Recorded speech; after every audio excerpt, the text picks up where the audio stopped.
Doctor గారు, phobia అంటే ఏంటి? అది ఎన్ని రకాలుగా ఉంటుంది? దాని లక్షణాలేంటి? ఎలాంటి ట్రీట్మెంట్ తీసుకోవాలి? దీనికి సరైన సమాధానం ప్రముఖ సైకియాట్రిస్ట్ డాక్టర్ కళ్యాణ్ చక్రవర్తి గారిని అడిగి తెలుసుకుందాం. ఫోబియాలు అంటే కనుక సింపుల్గా చాలామంది అంటూ ఉంటారు భయాలు. ఎందుకంటే భయపడుతున్నాం, ప్రతిదానికి భయపడతాం. మేము ఇది చేయాలంటే భయం, అక్కడికి వెళ్ళాలంటే భయం, వాళ్ళతో మాట్లాడాలంటే భయం, ఇక్కడ ఉండాలంటే భయం, అన్నీ భయాలేంటి. ఎందుకంటే నాకు ఈ భయాలు అంటూ ఉంటారు. అసలు ఏంటి భయం? ఏంటి? ఎక్కడి నుంచి వస్తుంది ఈ భయం? ఎందుకు వస్తుంది ఒక భయం? చాలామంది అంటారు చిన్నప్పటి నుంచి నేను చాలా ధైర్యంగా ఉండేవాడిని అండి, ఈ మధ్యలో స్టార్ట్ అయింది నాకు ఈ భయం. అసలు భయం అనేటటువంటిది కూడా ఒక విధమైనటువంటి ఒక నెగిటివ్ థాట్. దాన్నే మనం కెటాస్ట్రాఫిక్ థింకింగ్ అంటూ ఉంటారు. ఊహాజనకమైనటువంటి అవరోధం ఏర్పడబోతుంది, ఊహాజనకమైనటువంటి ఒక భయానకమైనటువంటి పరిస్థితి ఏర్పడుతుంది. వాళ్ళు చూడలేదు, అది జరగలేదు, ఎక్కడో జరుగుంటారు, టీవీలో చూసుంటారు, పేపర్లో చూసుంటారు. బయటికి వెళ్తే రోడ్డు మీద వెళ్తే రోడ్ యాక్సిడెంట్ అవుతుంది, లిఫ్ట్లో వెళ్తే కనుక లిఫ్ట్లో ఇరుక్కుపోతారు, స్టేజ్ ఎక్కి పెర్ఫామ్ చేయాలి అంటే కనుక నలుగురు నన్నే చూస్తారు, నన్ను చూసి నవ్వుపోతారు. సినిమా థియేటర్లో కూర్చుని సినిమా చూడటం అంటే కనుక తలుపు బయట నుంచి పడితే కనుక ఇక్కడి నుంచి తప్పించుకోవాలి. గుమ్ముగున్నటువంటి గుళ్ళు గోపురాల మధ్యలో కానీ లేదంటే మాల్స్లో మధ్యలో నేను ఉంటే కనుక ఆ జనం మధ్యన సడన్గా నాకు ఊపిరి ఆగిపోతే కనుక నన్ను ఇక్కడి నుంచి రక్షించి బయటకు వేసేటటువంటి నాదుడు ఉండడు. సో ఇవి రకరకాలన్నమాట. వీటిని ఏంటంటే ఈ జనం మధ్య నుండి భయపడేదాన్ని అగరోఫోబియా అంటారు. చిన్న గదుల్లో ఉండిపోతానేమో, ఊపిరాడకి చచ్చిపోతానేమో అనేటటువంటిది. అది టాయిలెట్స్ అవనివ్వండి, చిన్న క్యాబినెట్స్ అవనివ్వండి, లిఫ్ట్స్ అవనివ్వండి, ఇలాంటి వాటి దాన్ని క్లాస్ట్రోఫోబియా అంటారు.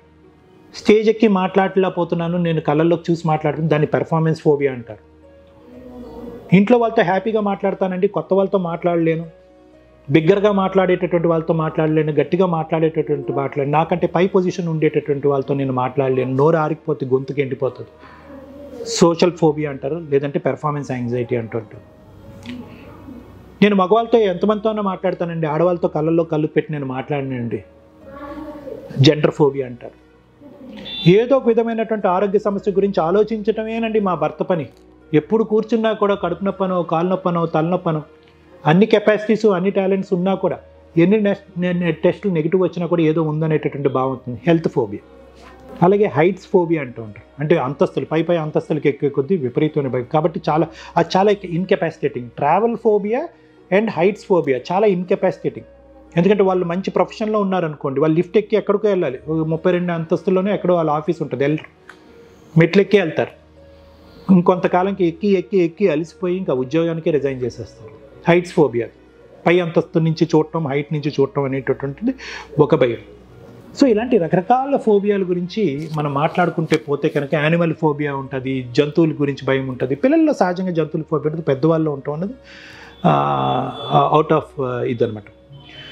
అయితే ఈ ఫోబియాలన్నిటికి కూడా ద థీమ్ లైన్ ఏంటంటే కనుక అతి జాగ్రత్త, అతి భయం. అంటే ఏదన్నా ఒక అవరోధం వస్తుందేమో, ఆ అవరోధం నా మీదకు వస్తుందేమో, అది వచ్చినప్పుడు ఏదో అయిపోతుందేమో, ఇదంతా ఊహాజనకం, ఏమో ఏమో ఏమో అనేటటువంటి సబ్జెక్ట్ ఇక్కడ కనిపిస్తూ ఉంటుంది.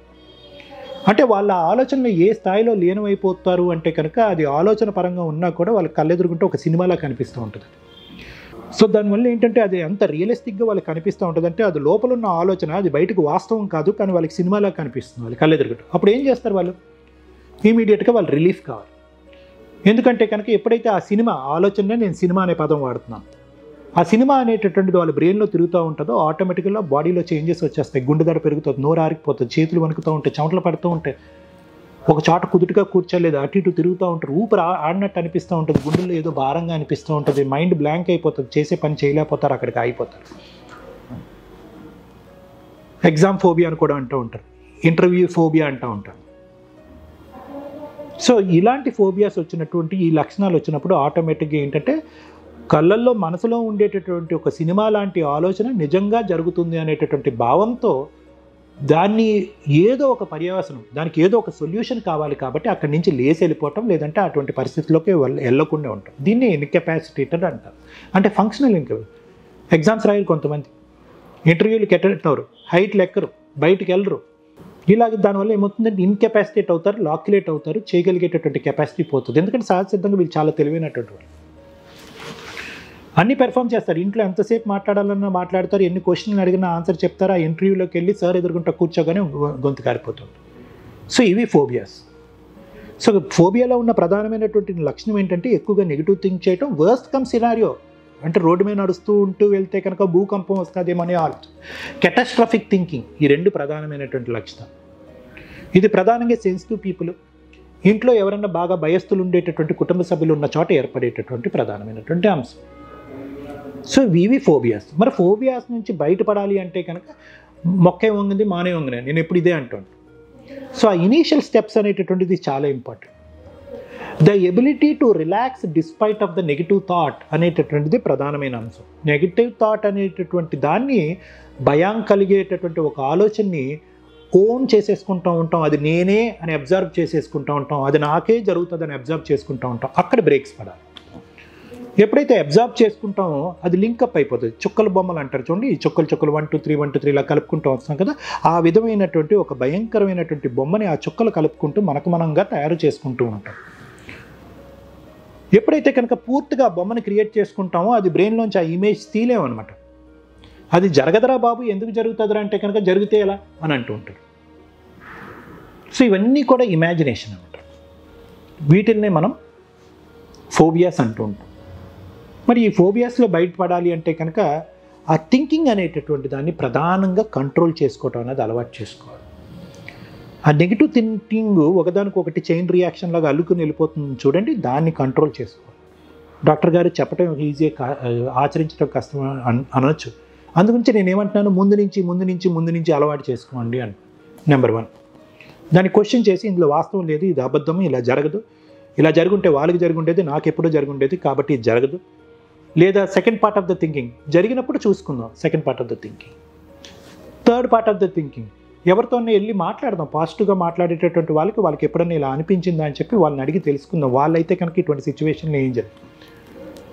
Fourth part of the thinking, outcome గురించి ఆలోచించద్దు, ఏం జరుగుతుందో అన్నది మనకెందుకు, ఏం జరిగితే జరిగింది, మన అవుట్కమ్ 100% మన పెర్ఫార్మెన్స్ ఇస్తాం, జరిగినప్పుడు చూద్దాం.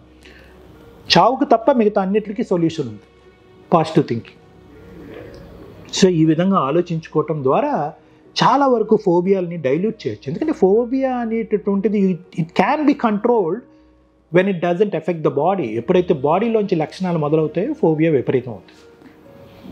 సో ఇదండి ఫోబియా గురించి ఈరోజు మనం ఫోబియాస్ గురించి మాట్లాడుకునే ప్రధానమైనటువంటి అంశాలు.